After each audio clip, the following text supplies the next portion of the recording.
Bonjour à toutes et à tous. Reprenons nos explications concernant Musée Oracle. Si jamais vous commencez par cette vidéo, je vous invite à vous rendre en première partie. Chapitre 3. Créer un PNJ en jouant. Musée Oracle propose tout un système très intéressant pour créer un personnage. À titre personnel, je ne l'utilise pas car je préfère faire autrement. Par contre, je vous invite à lire le chapitre pour sa vision très intéressante et la création de personnages et ainsi que de groupes de personnages qui s'y trouvent. Il y a même des petites fiches qui sont fournies avec. En ce qui concerne les PNJ, par contre, là j'utilise beaucoup les cartes de Musée Oracle. C'est ce qui permet de créer rapidement et à l'infini tout un tas de personnages non joueurs. Et je vais vous le démontrer immédiatement en reprenant le cours de ma petite histoire improvisée spécialement pour vous. Souvenez-vous, qui est donc cette mystérieuse personne qui m'arrête au milieu de ma course effrénée, en plein village, alors que j'appelle à l'aide? Pour créer le PNJ, il faut piocher une carte par item dont j'ai besoin. J'avoue que souvent, je prends tout sur la même carte, mais là, pour l'exemple, je vais suivre les vraies règles.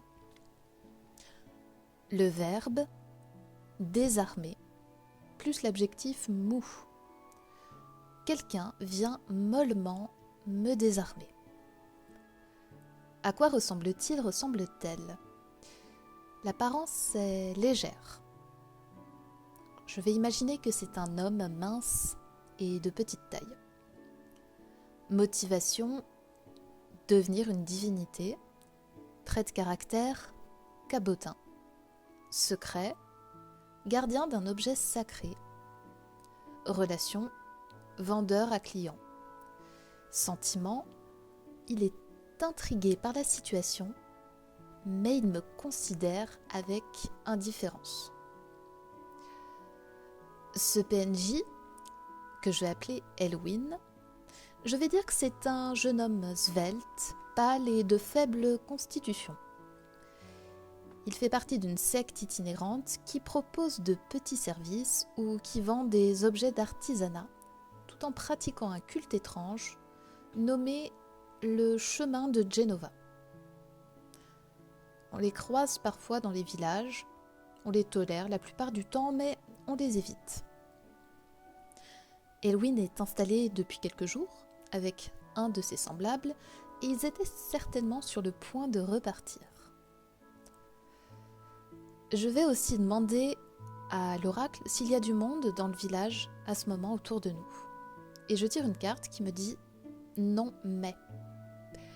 J'en déduis que le village est plutôt désert, mais que plusieurs personnes sont en train de s'approcher. Combien? Je tire 5 étoiles. Ok. Maintenant, mettons ça sous forme un peu plus narrative à présent. Paniquée, je suis surprise quand une main me saisit doucement par le bras afin de me stopper dans ma course. Je jette un regard effrayé et interloqué à cet homme frêle qui fait partie du culte du chemin de Genova. Il ne m'inspire guère confiance, d'autant qu'il n'est pas d'ici. Mais je commence à déblatérer tout ce que je viens de voir.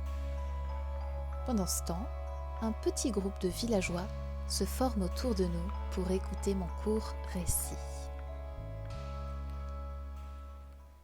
À ce stade-là, j'ai envie de dire que vous n'avez besoin de rien d'autre pour jouer. Vous avancez, vous posez des questions, vous continuez. Alors, bien sûr, je n'ai fait qu'effleurer les subtilités de Musée Oracle, car le système est prévu avec tellement plus de complexité. À moi, ça me suffit amplement pour développer une histoire, m'amuser avec en solo. Il y a déjà beaucoup de règles, beaucoup de lore avec Donjons et Dragons. Aussi, j'ai pas envie de m'embêter plus que ça. Mais évidemment, chacun est libre de pratiquer le jeu de rôle qui lui plaît. Aussi, je tiens tout de même à vous présenter une dernière chose que j'utilise parfois pour pimenter mes parties. Il s'agit des cartes de rebondissement.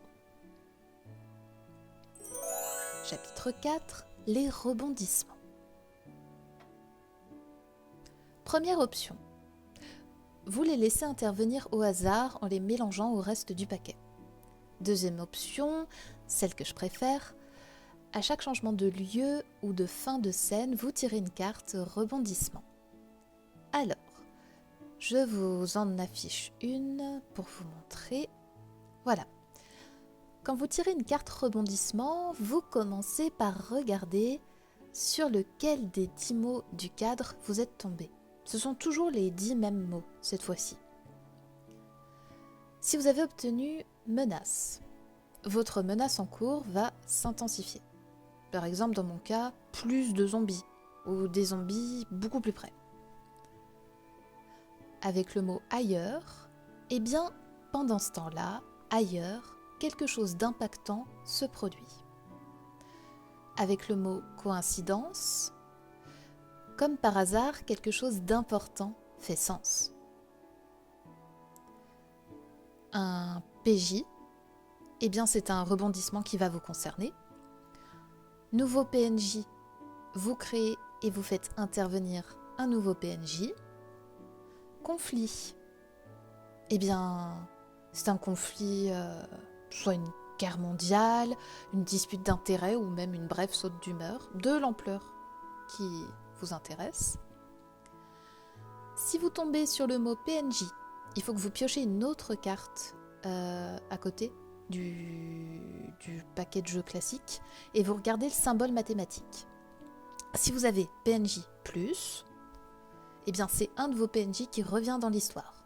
Si vous avez PNJ-, eh bien il arrive une bricole à un de vos PNJ. Si vous tombez sur intrigue fin, eh bien vous mettez un terme rapide et logique à votre quête actuelle. Si vous tombez sur intrigue début, vous démarrez une nouvelle quête en plus de celle que vous suivez actuellement. Pour aller plus loin dans le détail et vous inspirer, vous prenez en fait ce qu'il y a écrit au milieu de la carte et vous choisissez ce qui convient le mieux. Si jamais, au moment où la carte arrive, vous n'aviez vraiment pas besoin d'un rebondissement supplémentaire à ce moment-là de votre histoire, vous oubliez les mots qu'il y a autour sur le cadre et vous lisez juste la catégorie hors des sentiers battus. Et ce sera beaucoup plus calme pour vous et pour votre histoire. Bien, essayons immédiatement dans mon village de zombies. Alors, oracle, est-ce que nous décidons de retourner tous ensemble à la maison du fossoyeur ? Et l'oracle me dit oui. Quel temps fait-il ? Ouragan. On va dire qu'il y a beaucoup de vent, parce que parfois il ne faut pas non plus tout prendre au pied de la lettre. Et comme on change de lieu, je vais tirer une carte rebondissement en suivant les règles que je viens de vous expliquer, et j'obtiens début d'intrigue, une invasion. Une invasion de zombies, dans mon cas, évidemment. Alors, combien sont-ils ? 5 étoiles. Quel est le degré d'animosité ? 3 étoiles. Très bien. Je vais donc jouer ce rebondissement. Je raconte à mon petit auditoire ce que je viens de découvrir. Le cadavre dévoré de Monsieur Graviard, notre fossoyeur. Inquiétés par mes dires, les valeureux citoyens, et même Elwyn, décident de se rendre immédiatement sur place. Nous formons une petite escorte et remontons la route qui mène jusqu'au cimetière, celle que je venais de dévaler à toute allure. Nous arrivons devant la maison dont j'ai laissé la porte grande ouverte. Elle claque violemment, plusieurs fois, contre le mur. Tout comme les volets de cette demeure, porteuse de mort. Nous arpentons la petite allée, et lorsque nous arrivons sur le seuil, nous restons pétrifiés devant le spectacle qui nous attend. Nous surprenons 5 cadavres immondes, dont j'ai connu certains de leur vivant, affairés à dévorer les restes de Monsieur Graviard. N'écoutant que mon courage, je me saisis d'une pelle et me prépare à combattre.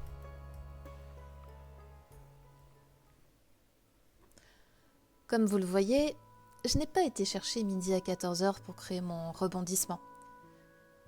J'ai bien entendu choisi ce qui me paraissait le plus évident dans la situation.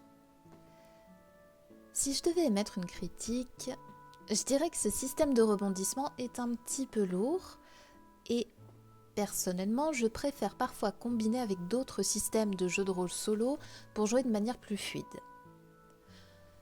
Mais vous commencez à connaître mon point de vue maintenant, qui est que vous pouvez bien vous arranger comme vous le voulez avec les règles, car en solo, personne ne vous entend tricher. Chapitre 5. Ne pas jouer en solo. Oui, alors pour une fois, je vais vous proposer de jouer à plusieurs. Si vous lisez les règles de Musée Oracle, vous verrez qu'il y a plein de conseils détaillés pour jouer avec et sans MJ.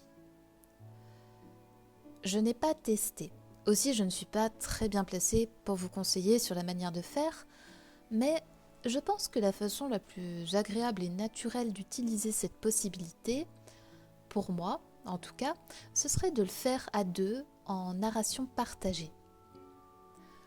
Vous construisez bien votre petit univers au départ, pour éviter les incohérences. Vous vérifiez que chacun a de quoi s'amuser, que les thèmes abordés sont safe pour tout le monde. Et là, pour jouer, idéalement, il faudrait piocher chacun son tour et faire avancer son personnage de scène en scène en improvisant. Vous pouvez décrire la scène et interpréter des dialogues si ça vous fait plaisir. L'un d'entre vous ou les deux peuvent se charger de prendre quelques petites notes pour la prochaine fois. Celui qui pioche une carte rebondissement, il invente le rebondissement et la fois suivante ce sera à l'autre. À chacun son tour en fait de s'adapter et de rebondir sur les idées qui jaillissent spontanément. Je pense sincèrement que de cette manière, il y a moyen de passer de très bons moments en mettant rapidement des petites choses en place. Bien sûr, vous pouvez jouer au JDR qui vous plaît, prendre un jeu du commerce, mais vous pouvez aussi décider juste de jouer à aucun JDR qui existe et simplement de raconter une petite histoire à deux. Conclusion. Musée Oracle est un merveilleux outil pour jouer en solitaire ou même à plusieurs. Il est très complet et peut s'avérer complexe si vous souhaitez appréhender toutes les règles et toutes les possibilités qu'il comporte. Je n'ai fait ici qu'effleurer les bases de son fonctionnement sans rentrer dans les détails. Mais j'estime que vous avez largement tout ce qu'il faut pour commencer. Au final, la seule chose qui compte, c'est votre perception du jeu de rôle. Si pour vous aussi, les règles ne sont qu'un support à l'imagination, ne vous prenez pas tant la tête. Ne cherchez pas à tout comprendre. Faites-vous plaisir, racontez et vivez vos histoires. N'hésitez pas non plus à me raconter comment se sont déroulées vos premières parties. Je me ferai un plaisir de lire vos commentaires. Et sur ce, je vous souhaite d'excellentes parties de jeux de rôle et je vous dis à très bientôt avec un nouveau sujet de vidéo.